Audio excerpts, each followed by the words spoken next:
biodiversity and ecotourism, this is specially included because Goa and India are nowhere. Some exceptions are there in Kerala, but whatever output that is there for tourism in Goa, some 5,000 crore rupees per year, many times more potential is there if sustainable marketing of our biological wealth, biodiversity is done. Like Costa Rica, Indonesia, Maldives, Malaysia, we are nowhere. We have not even touched the tip of the iceberg in sustainable, intellectually satisfying marketing of biodiversity, where a huge number of jobs could be created all along the Western Ghats involving local stakeholders.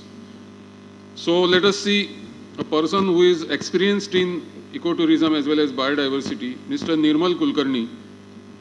He is managing a ecotel in Chorlem Ghat, where 3 states borders cross and a beautiful waterfall is seen, Sakla Vajra, Swapnagandha Resorts. I request herpetologist and natural historian Mr. Nirmal Kulkarni to enlighten us about positive and sustainable aspects of biodiversity vis-a-vis ecotourism. One very important reason for me not writing my name on the talk over here is that this has been a team effort of almost 10 years of work in the Chorla Ghats. It includes a lot of people, as Dr. Kamath said, from 3 states, 3 forest departments. We work with a lot of people, and I'm just here to present the case of what we've been doing and what we wish to do ahead. Without taking much time, I will most of the presentation is basically based on photographs, and then I'll speak quickly on them. As we all know, the Chorla Ghats is part of the Madai bioregion. We've just written places, it's Goa state, Karnataka state, and Maharashtra state. The red line actually shows where all the 3 states meet. It's a tri-state boundary. 2 sides of it is reserved forest. One part is, of course, the Madai Wildlife Sanctuary. On the other side is now the reserved forest and the buffer zone of the Bhimgad Wildlife Sanctuary. The Maharashtra part is in a private forest area. That is the scenario, basically on how the area looks in the summers. We are talking about diversity, and we're talking about the Western Ghats. We're talking about landscapes. We have been working with people, a cross section of people. It includes people in the grassroots level, people from villages, people from cities who come to basically look at landscapes and appreciate them. Children, researchers, a whole cross section of people.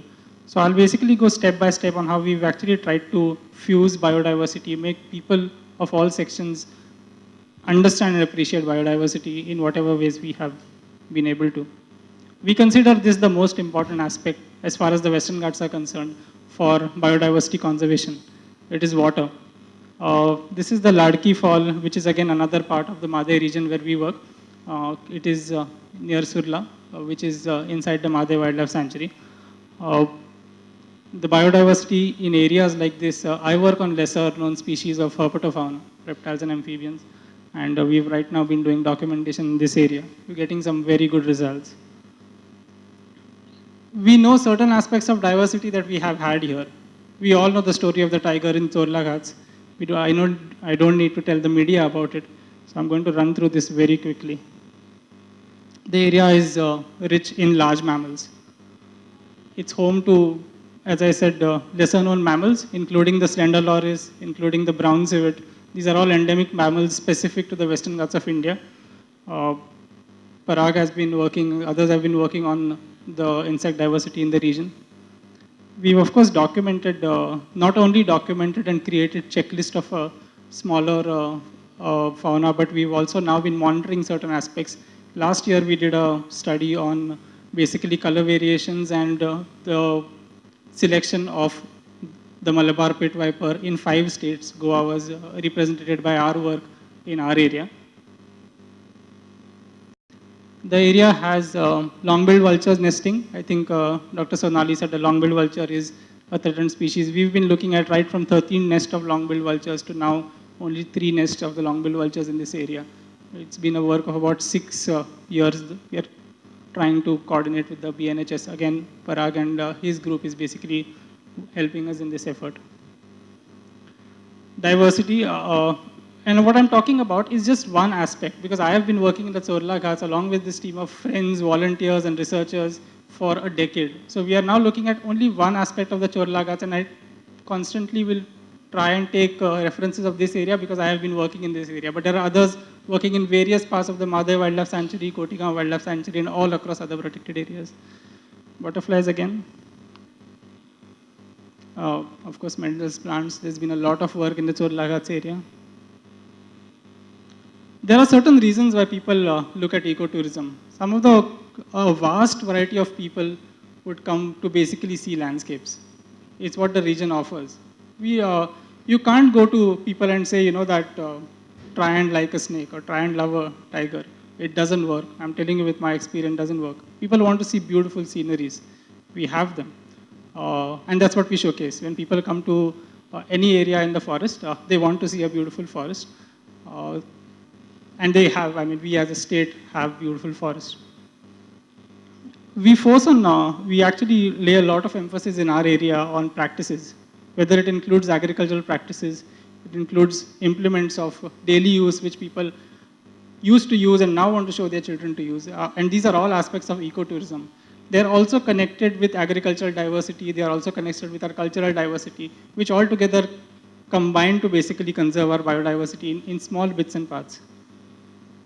As I said before, these are the aspects that we've been trying to cover as far as conservation. They might directly not link to biodiversity as a whole, but it makes a very big impact when we are actually taking people around to show diversity in the hinterlands of Goa, cultural art forms as well as eco lifestyles.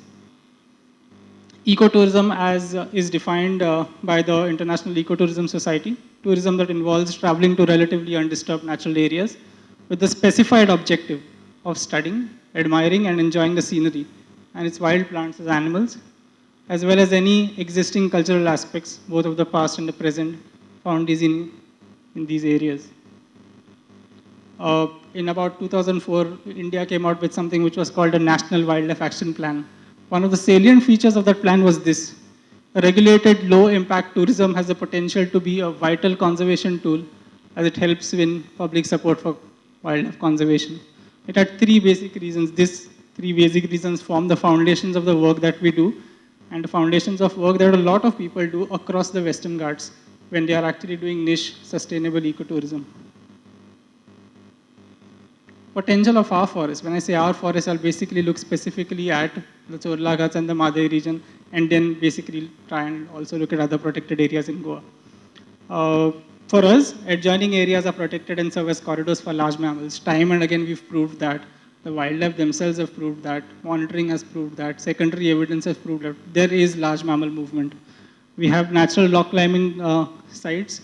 Adventure sports and ecotourism is slowly being integrated and is now being looked as the next step into doing sustainable ecotourism.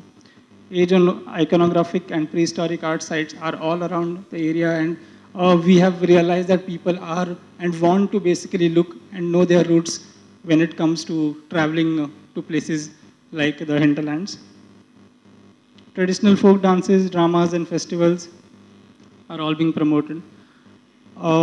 One very important thing as far as Goa is concerned, as far as ecotourism is concerned, and where we want to actually raise awareness for biodiversity, is that Goa is one of the few places where protected areas are not closed during monsoons. All across South India, in many places, protected areas are closed during the monsoon season because it's the breeding season. We are one of the few states where the monsoons, our protected areas are open, and therefore, because of the diversity in the Western Ghats is at its peak during the monsoon period, we have a very big opportunity to basically take people, take students, take children, as well as adults into protected areas, into buffer areas, in smaller groups so that these areas remain undisturbed, but at the same time showing them the diversity of the Western Ghats. Well, promoting ecotourism, there are various ways and means of doing it, and there are various types of modules and formulas that have worked. This has worked for us. We started by taking people on simple nature walks and treks, just letting people experience nature, not speaking much, trying to tell people to start appreciating nature as it is. not giving the jargon of wildlife names and scientific documentation at first.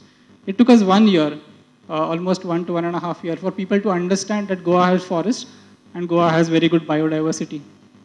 As I said before, these are what we call generalist activities. Cycling tours into the hinterlands was one aspect which a lot of people took very, very nicely, and we still conduct cycling tours in the hinterlands. Of course, wildlife watching, of which bird watching is a very, very integral part. People connect to birds much more. I have seen, especially yeah, Indian guests as well as foreign guests, or anyone who's interested in nature. They would associate with birds, love birds, looking at birds much more than they would look at even large mammals, for that matter. They're a little wary about large mammals. Reptiles and amphibians is way out. That is the last thing.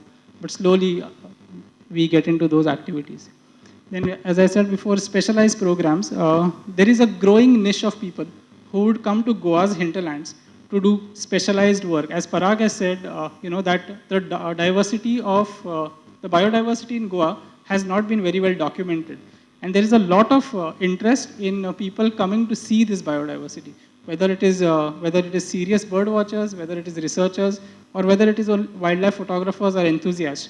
These are these specialized programs that we are running on our part, trying to get people to do nature photography and wildlife photography, and of course bird watching as a serious hobby. For us, it works because we then can document our biodiversity, create catalogs, and then identify these lesser-known biodiversity that is there in this protected area. We've been actually looking at new concepts. I think we were the first people to actually get people who come on a holiday to sit in a room for about 20 minutes and listen to a talk on what is happening to our river. There is at first we got a lot of flack from people saying that we have come here on a holiday. We don't want to know on what is happening to their river. But we wanted to tell people that the Madai River or the Mandovi River, which was facing problem and is still facing problem, has something to do with you too, because it is happening to every other river that you are coming all across the country. And which is when people sit up and listen. And we think that it is a very important aspect of ecotourism, of that local issues relating to biodiversity are told to every guest who comes in whichever ecotourism site across the country. It gives fantastic results. We've actually helped a lot of people, not only in Goa, but across the country, realize problems back in their own backyards because of the talks that we've actually been taking one-to-one or in groups like this. Another aspect is insect viewing. We've actually started looking at infusing this knowledge about people for looking at smaller life forms in our area. Capacity building. I think biodiversity conservation is also about building local capacities in the areas where we are working. We have trained staff in our area, which we've now working with for almost 6 years, who have not only been started writing research notes on the observations that they do in their daily routine as wildlife naturalists, but are also trained in field work. We invite resource people. Another aspect of actually working in the Western Ghats is that as how there are a lot of resource people here, we invite resource people to go into villages, to work with communities, Mr. Ram Vutekar actually came and took a talk for the children in the area. And it was quite successful because then people understand on the work which is done by seniors like him and others, and then fuse that biodiversity when somebody like his says that, like this is diversity which is your own and this is very important. So, it actually helps us try and fuse these aspects of ecotourism into day-to-day lives of villagers and local people who are around the area. Community farming.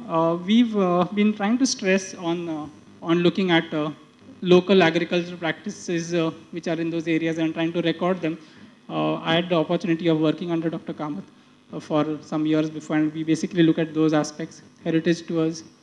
This is a new aspect which we've now started working in Volunteers for Conservation program, where we basically take wildlife volunteers and start working with them into conservation programs. Children, one important aspect of work which actually happens at and should happen at every ecotourism site, of course, is involving children into, and one of the most basic aspects that we do at our place is research and training.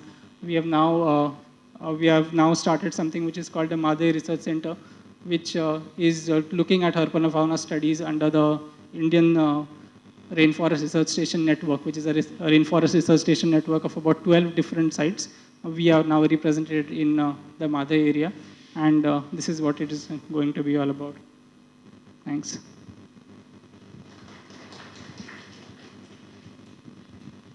Thanks, Nirmal. Please wait. I request Mr. Rajendra Kerkar to felicitate our friend Mr. Nirmal Kulkarni by handing over a potted sapling.